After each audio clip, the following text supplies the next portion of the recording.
So I made a YouTube channel with the goal of being as authentic and honest to myself as possible, just because that's kind of what I wanted to see. I think there's so much like fake career stuff on YouTube, especially around software engineering, and so much hype around technologies, and it's like, what does an actual guy who's like kind of learning it all think about? And I did that, and I really tried to stay true to that as much as possible and just be an open book about everything. And what happened is like a lot of similar people started to find that and relate to it because it's like what people want to see. They want to see authenticity. And so I started talking to a few of those people. I worked with a couple of them, and my mind expanded so much by talking to similar people who like had a lot of knowledge I didn't have and still do. And I learned so much. So I kind of realized take programming for example. There's kind of three levels you can learn it at. One is you can do it yourself. Like you can try to implement something and you can make tons of mistakes and bang your head on the wall, and you'll slowly, like through trial and error, figure out what's good. But some things will take you months to learn, like how to structure a program properly. Whereas you can kind of cheat, and this is like a level two ability to learn, is you read books and the books tell you, oh, you should structure it in this way. Oh, this is like how it's done in Python. And that can save you an immense amount of time. The only downside is you are kind of like cheating experience. You have to be very diligent. You have to like read the book and then actually go do the examples and the exercises. Otherwise, like there can be some confusion that stacks up. And my friend kind of told me this. He like has read a huge amount more. Is a way better programmer than I am. But then I think there's a level on top of reading books, and that's talking to experts and being really curious about what the experts know. And that's what I started doing. I started finding people that were way smarter than me at a lot of things and talking to them. And that's like almost another level of efficiency above reading books, because what it allows you to do is like take that person's perception of what the most important part of the book is from years of experience and just condense it all down and just like use it immediately. And it's like all the best points from the book. And that method of gaining information just is incredibly rapid. It's like you can absorb a huge amount of stuff. I don't think it's perfect. I think there are a couple downsides to it. So the first one is obviously it's hard to just find tons of experts who are willing to talk to you about stuff. And the second one is I think it's not perfect information, because if it's someone who's kind of distilling a book for you, they've probably just taken the parts of the book that like have applied to their life the most. So you might miss out on some of the original ideas in the original books and sources and materials. And yeah, I think it's definitely a trade-off, and reading books is still so important for certain things. But if you want like a quick dive into information, there is no better tutorial than like going to someone and actively asking them questions about what you don't understand. Because like a book is really information dense, but you have to kind of read it front to back. And there's a lot of stuff I find, depending on the topic, where it's like, okay, well, this is 80% new material, but it's like 20% stuff I don't really need to know, slash I already know. Whereas if you find a person who's willing to sit there and tell you stuff, you can just ask them like repeatedly what you don't know. And the understanding gained is like, it's just like so much more information so quickly. So yeah, back to the first point though, like it's hard to find people that do that. I've realized that I'm in the incredibly unique and powerful position to be able to do that through this channel, because like by being open and honest and by suggesting this idea of like an expert sharing network and just through all my stuff like asking questions, I've met like some really smart people in all different areas. And I wasn't fully able to accept like how much smarter other people are than me for a little while. Like it took me a lot of thinking about it, but now I'm at a point where I see that other people, a lot of them are much smarter than me at other things, and now I can just kind of ask them questions and like absorb the information really effectively. It's like finding a teacher, or like a personal teacher on things. And so yeah, kind of my goal now is to know more about the world, because I'm in a position where I'm not really sure what to do next with my life, because I kind of climbed up the information ladder a little bit, and I've been pouring all this time into my YouTube channel and Vim, and then I have a bunch of other like normal hobbies like skiing and stuff and staying in shape.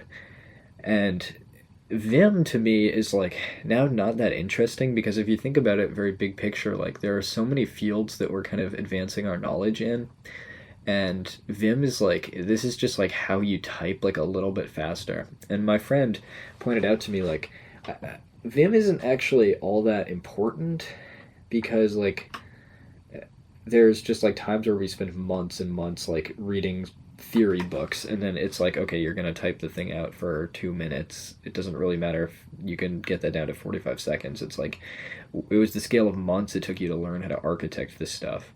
So it's like, does Vim even really matter? And also, like, is Vim even relevant anymore that we have Helix? And it's like, I don't know if that's the field I want to push forward. Like, maybe it is. I know a lot about Vim, but I'm just not sure there's so much. And why I'm so interested in this social engineering, social networking, I think social engineering is a bad thing to call it because that has this negative cybersecurity, like manipulation tactic connotation. The way I'm thinking of social engineering is like getting really good at communicating my ideas, get really good at understanding other people, and almost teaching a little bit too, like how to make people, how to communicate clearly with people. Because if I'm in the position to talk to a lot of different experts, kind of what I want to do is go around and talk to a lot of people that like really love what they do and just kind of figure out, go from there. Like, I don't know, it's a very complicated position I'm at in my life right now, and I'm kind of confused on what to do, like, because there's so many big questions, like, am I thirsting for information too much? Should I go back to just like a humble college life? But what I enjoy now is like going around and looking for information. Another thing I'm thinking about is like, what do I learn if there's all this stuff? And what I kind of have decided on is the ability to communicate with people so that I can go and like learn from other people more, and the ability to learn. So like I was interested in Feynman's technique, which is like learning by teaching, where you kind of teach what you've learned to other people, and then you kind of fill in the gaps based on how people like roast your teaching. And that is really, I think, a pretty interesting concept for this YouTube channel. Like if I am learning how to learn, or I'm learning how to communicate effectively, learning how to talk to people, or learning anything from any other expert, like putting it on my channel and then having people who are experts in that little area be like roasting me about it would be such a good way for me to learn. And yeah, I think another thing I wanted to address, I know this video is all over the place, and I'm honestly looking into communication theory and organizing my thoughts now too, because I have like a public platform. It's kind of my duty. I was thinking about, when you're going around to all these experts, you have to be careful not to turn this into like a transactional thing. Because my friend, who's a brilliant programmer, pointed out, I have like this kind of broken attachment style to people where I like treat relationships as very transactional, and I just like try to better myself. Like I'm so into bettering myself. I try to like absorb all this information from other people and then be like, bye. But yeah, so don't do that. Don't travel around just like slurping knowledge out of people like a knowledge leech. That's not good. But I've realized like what I can do to counteract that is to build other people up around me. Like instead of just trying to be better than everyone else, what I can do is take the knowledge I know and spread it around to other people. And it's already happening a little bit, and I'm just making myself do it now. Like this guy who wrote like a config file for keyboard layouts like contacted me on Discord, and at first I was like, oh, people contacted me left and right. But this guy is just like so smart and so like courteous and so understanding about like my time as someone who talks to a lot of people, and he made his own video. And I thought at first like, oh, it's just, I was like in my critical mindset is like, oh, some like noob spin-off Sylvan Franklin channel, this is gonna be awful. And I watched his video and it was like just like mind-blowing like technique about like reading documentation. I'll link it in the description. And like this trick where you can kind of cut out your subconscious voice by meditation and like absorb information from reading so much quicker. And it was like this guy just made like a video inspired by me, kind of, that is like really genuinely useful information on YouTube, and it's like not fake, and it's like that's amazing that like I set something in motion by being like someone to like other people like look out for.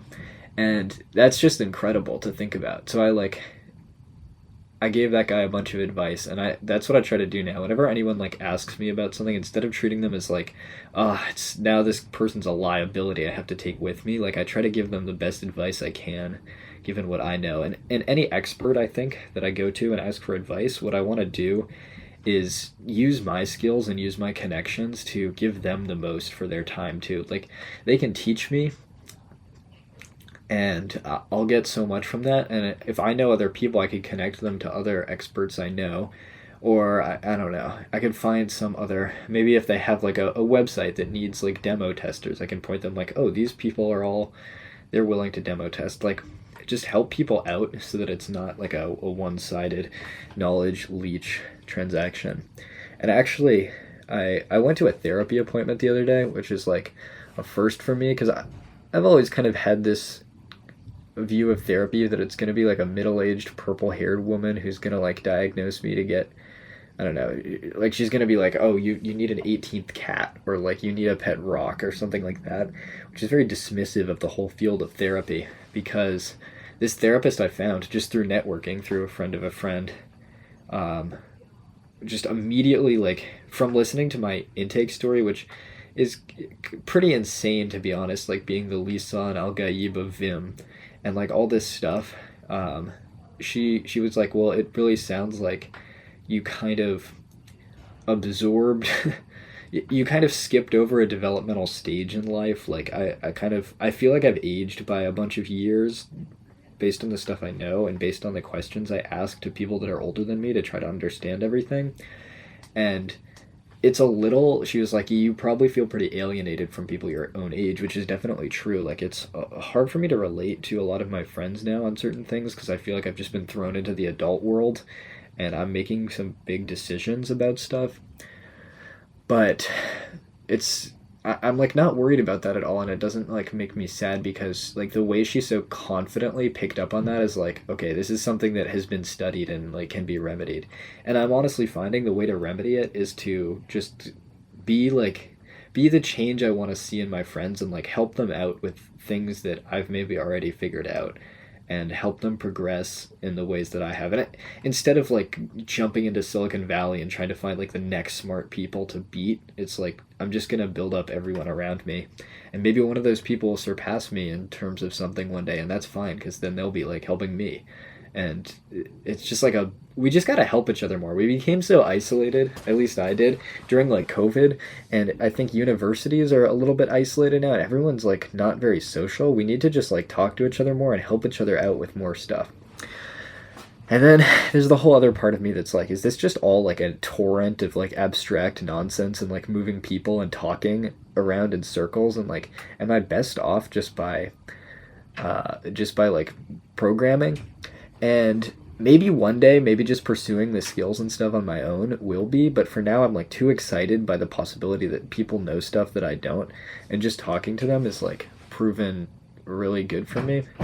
And I'm still like just as curious, if not more, as ever about the world. Like I just want to know how everything works now, and I know that by talking to experts, like people just love to give their knowledge. People just love to be listened to. So I just want to go around finding experts on things and listening to them, and maybe I'll just bring some of them onto the channel, depending on what my current interest is. But yeah, that's kind of where I'm at.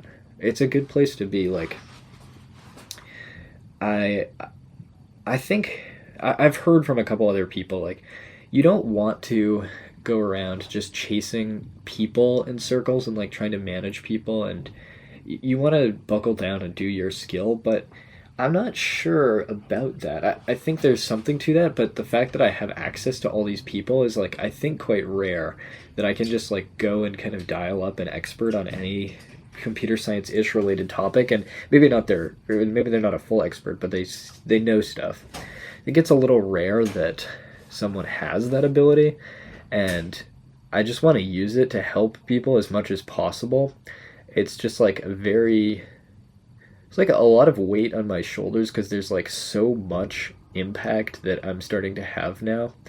I see like online of like I've had marks on some things already, and I think for the better. But it's like I'm gaining influence. Like I'm exerting my ideas on the world, and I don't know. It's not a bad thing, but it is like it takes a toll on a person, I think, because I just have to think about so many big questions now and like what my life will be if I keep pursuing this and keep like bringing people together in like a oh, people were saying last time like that sounds exactly like a cult.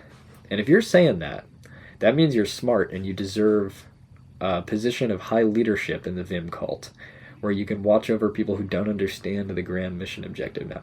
I don't know. I see what you're saying there, but it's like a cult of all helping people, and like I don't want to be like the leader of it. And I know by saying that, it's like I'm kind of making myself the leader of it more. It's like a very weird, slippery leadership slope, but what a cult does is like very sinister and like cutting people off from their support networks. Like don't just take my word for everything. And I get that the problem is like some people will do that to themselves, but like think for yourself as much as possible and like listen to other people doubting me. Like you have to doubt me because otherwise it's like very dangerous. I don't want yes men all around me. I want you to like tear me down and make sure every idea I have is like founded in reality, or else it's like you can get into a dangerous place of just confirming your own wrong ideas in a loop, and that's not how we grow as a society. But yeah, I don't know, big questions are arising because I've just organized like a lot of people who are honest and authentic and are actually the ones doing the work, and I never expected that would be the result of this channel, but it's really cool to see. And yeah, I just want to hear your advice on all these things. Like, I'm trying to take it slow day by day and like go out in the forest and not be totally consumed by decisions. Oops, I lost focus. But everything is so exciting right now, and I just want to be like talking to people and making decisions and making things happen constantly. But I also know like I'm young and dumb in a lot of ways, and like I don't want to mess stuff up and like make mistakes that cause damage to anything. And so any advice you have on that, if you're in a similar position ever, you were like running around in your 20s making things happen, like what were your regrets? What would you have done differently? And do you think like talking to other people is like I think it is like an excellent asset and strategy, or is it kind of should I just read and like try to come up with stuff from within? Yeah, I don't know. Lots of big questions, and it's a pretty exciting time for all of us. I think having a knowledge sharing platform and basically giving what I have, like the access to all these people that are smart, to all of you, so that you can all kind of do it in a network would be pretty incredible. I think that could do like a lot of good for the world, because it's one of the proverbs I've heard, and by the way, proverbs are bangers because they represent like years and years and years of ancient wisdom all condensed into a memorable phrase, is like, if you want to go fast, go alone. If you want to go far, go together. So I've been going fast for a long time alone, and I bet a lot of you have too. Maybe it's time to go far together. I don't know. I'm not a cult leader, I swear. A cult leader would probably say that too. I don't know. Just think a little bit. Like cults prey on people with like emotional vulnerabilities, and I hope I'm not doing that by like creating like a family network. Just make sure you're aware of like what you want deep down and like why your psychology could make you vulnerable to certain suggestions. I really do not want to try to exploit anyone into anything. I just want like open information and knowledge sharing. Yeah, I'll catch you next time.